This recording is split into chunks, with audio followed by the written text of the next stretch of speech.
So this is the guitar tutorial for Isn't She Lovely by Stevie Wonder. A really nice tune.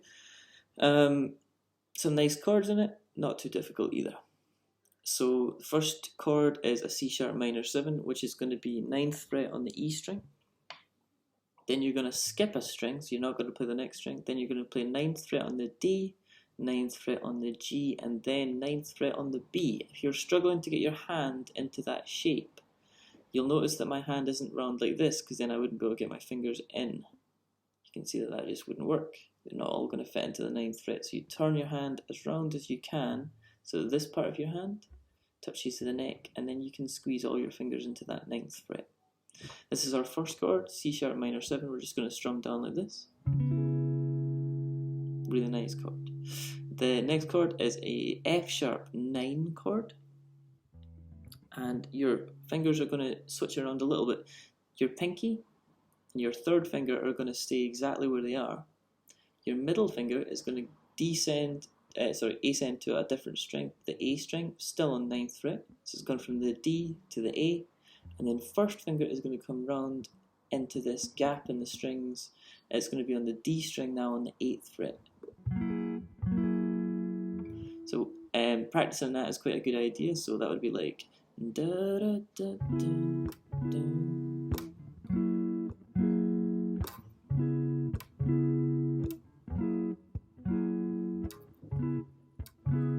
And that's about our strumming pattern as well. There's really not much going on in the strumming there. The next chord is probably the hardest chord in the song. It's a B7 with a sus4 or a B11. Your third finger is the first note to come on. It's got to be this finger, it's got to be this note. So this is a B, which is the 7th fret on the E string. Then we're going to skip a string again. We're not going to play the A string again. We're going to play the D string on the 7 with our pinky. Then the 6th fret on our G string with our middle finger, and then our 5th fret on our B string with our first. And then we're going to play an E chord. Now you've got two options here.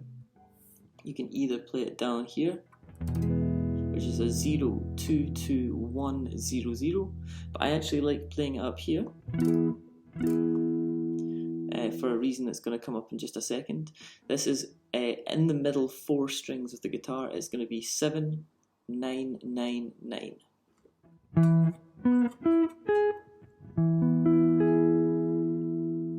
And this is the reason why I like to play it like this, because our first chord is coming right back now, and we need to be back at the 9s, and this is 9 9 9 already, so these 3 fingers don't need to move when you go from your E to your C sharp minor 7. Just this first finger needs to move. So the whole song would sound like this.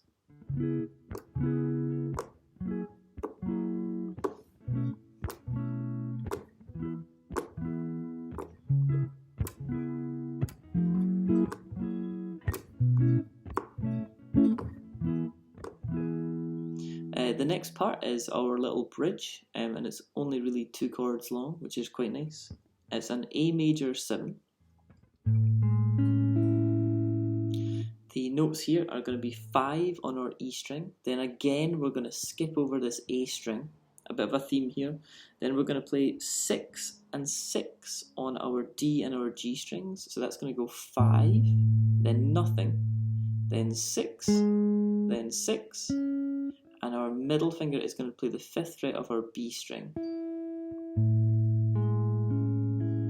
That is an A major 7. We're going to do that just in a normal sort of rhythm. So we're going to move our first finger down to the 4th fret. And this is the next chord, which is a G sharp 7 with a flat 13 or a sharp 5. I call it a sharp 5. This is going to have 4, then a space. Again, we're not going to play our A string. So it's 4 space 4 5 5. So that's 4 on the E, 4 on the D, 5 on the G, and 5 on the B. It should sound quite dissonant now, and it is a dissonant chord. So the first chord again was the A major 7, G sharp 7 with a sharp 5. Then we're right back to the start, C sharp minor 7. F sharp 9, B11, but this time we're going to play 8 of them, and we're going to play them on, one crotchet each. So look.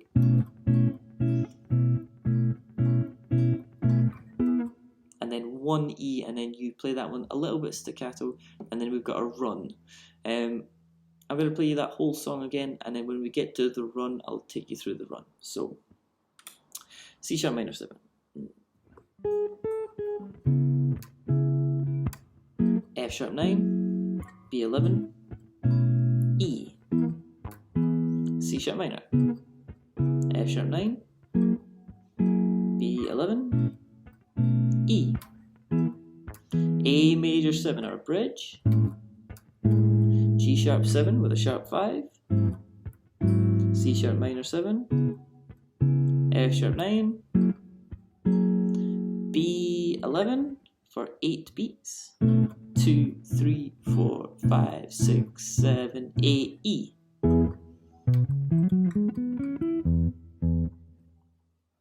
This little run is a little bit difficult. It starts on 7 on our E string, and it goes to 9. Then it goes to 7 on the A string, and then goes to 9 as well. Then it goes to 6 on the D string, and 6, 9 after that. And then 6, 9 on the G as well. And then 2 low E's. That would sound like this all together. Now that's quite hard, so practicing it like this tempo would be fine.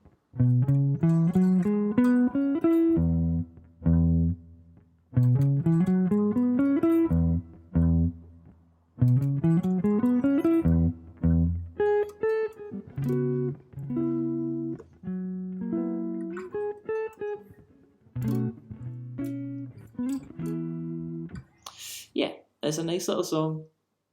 If you repeat the first page twice, it's 1 minute long, I believe, and it's really useful in higher guitar if you're doing a chordal program and you possibly need more chords added to your program, or if you need to add a very small amount of time. It's not a very long song. I think it's about 2.5 minutes if you play the full thing, and in general I only put it in to be about a minute long, 1.5 minutes if you play it a little bit slower, or you maybe add a solo to it. It's kind of a filler piece for a higher exam, or if you just really like the song, it's also very nice to play. It helps you with these new types of chords. These kind of chords, C's and G's and D's, are open chords. Bar chords look like this. And they're a little bit harder, but these are kind of like closed chords. We don't play open strings as we're playing them. So when I was playing that C sharp minor 7, I said 9 space 9 9 9. That meant that this A string sounded like this. As you can hear something because I'm playing it, but you're not hearing a note.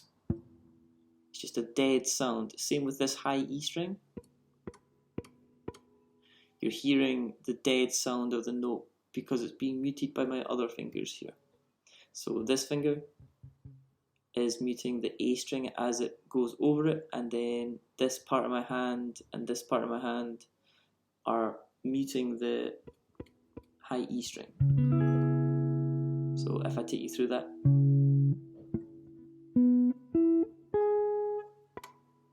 That's what it should sound like. These are closed chords and they're really nice to know as well. Yeah, hope that helps.